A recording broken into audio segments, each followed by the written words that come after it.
अफसोस बाएं हाथ वाले क्या ही अजाब में होंगे, यानी दोजख की लपट और खौलते हुए पानी में, और सिया धुएं के साए में जो न ठंडा होगा और न खुशनुमा।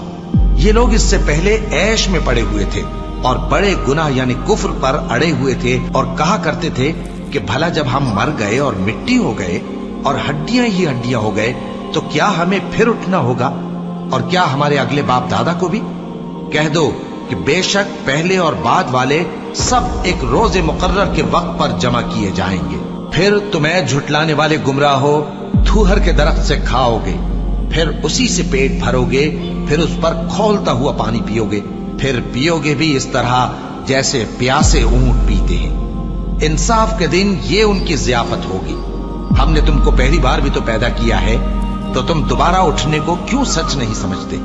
देखो तो कि जिस नुत्फे को तुम डालते हो, क्या तुम